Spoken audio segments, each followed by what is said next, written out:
And welcome back to another video. Now I have a microphone and a proper camera. I'm going to show you how to clean an aquarium. I did do a video on this about a year ago. It's not good, don't look at that video. I'm going to show you how to use one of these, which is a gravel siphon. It is a big tube with a smaller tube attached. It goes by gravity.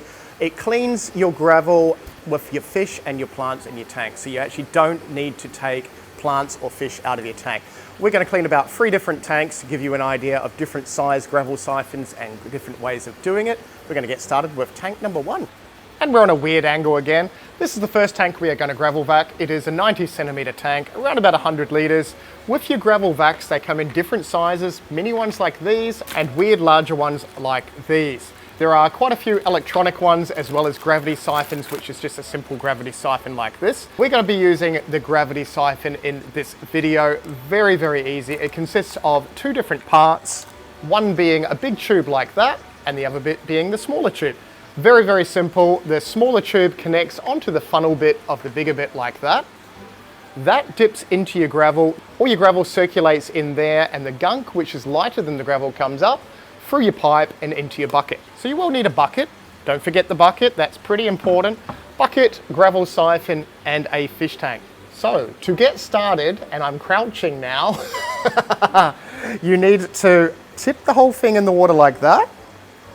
Make sure that your cord is untangled. Get ready to put your thumb over that bit there because that's going to reduce the amount of water racing through there. Make sure you have no fish in your little pipe. Once you submerge this in the water, lift it up, let go of your thumb, gravity will siphon the water out. Then you can put your thumb over that. So now our tube is completely filled with water, there's no air bubbles. If we gently put that back in the water, make sure no fish get in that because you don't want fish in that part. We now have our tube completely filled with water. We're going to dig the bigger tube into the gravel like that, maybe about 1 centimeter down. Then we're going to release our thumb, and that is going to create a vacuum, and all that gunk is now coming up that was in the gravel. Put your thumb over that bit again, all the gravel will go back into the tank. Move it over a little tiny bit, dig it down about 1 centimeter, release your thumb, and you just repeat this until you get a little bit of the floor clean. Some places you might need to do it a couple of times just to get the excess detritus out of the gravel. But that is how you gravel vacuum the tank. So if you've got a lot of plants in one area, you don't want to disturb the roots, just go around the plants themselves. But you can go right down in the sand bed, stir all that detritus up. It being lighter than your sand and your gravel, it's just going to go straight into your bucket. There are a few other ways of starting these, and I'll show you in the next tanks. And I feel like I need to crouch down for this one. This is a 2-foot tank, so 60 centimeter tank, planted, but different type of plant set up than the other one. This has aqua earth, which is like a dirt substrate underneath the sand layer. So we're only going to clean the sand layer. We're not going to clean the dirt layer. If we do siphon into that, we're just going to get thick dirt silt come out, which is not good. Don't want to disturb that layer at all. So in planted tanks like this, you just want to vacuum just the top layer if there's any detritus or anything like that there. Once it's heavily planted, we'll show you in the next tank what to do.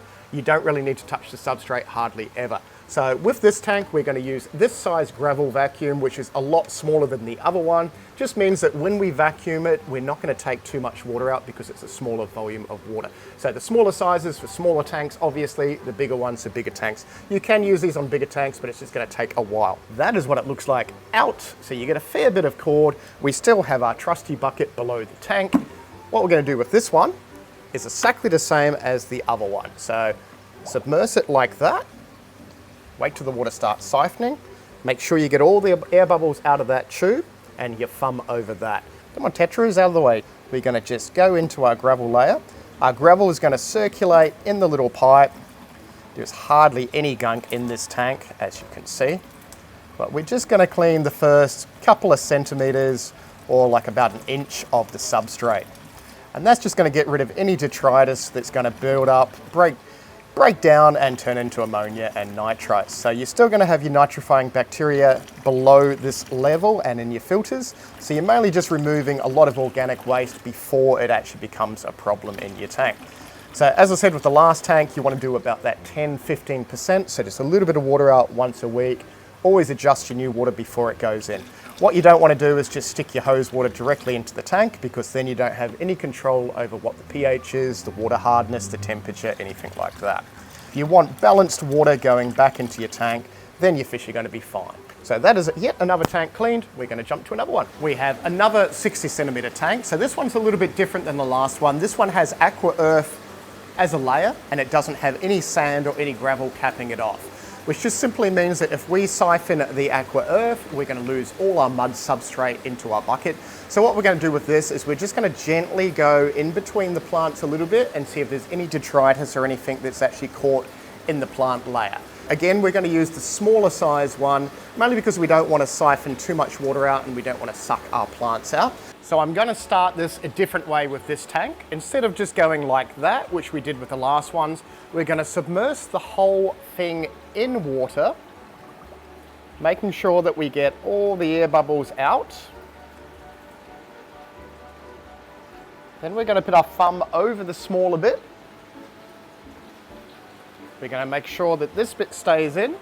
We've got water all siphoned into our tube, and then gravity is just going to release it. And I don't expect there to be really any waste in there. Well, I'll crouch down so you can see me. Don't expect there to be any waste in there, but it's going to pick up any loose leaves and anything like that. Oh, you saw a leaf. There's a leaf.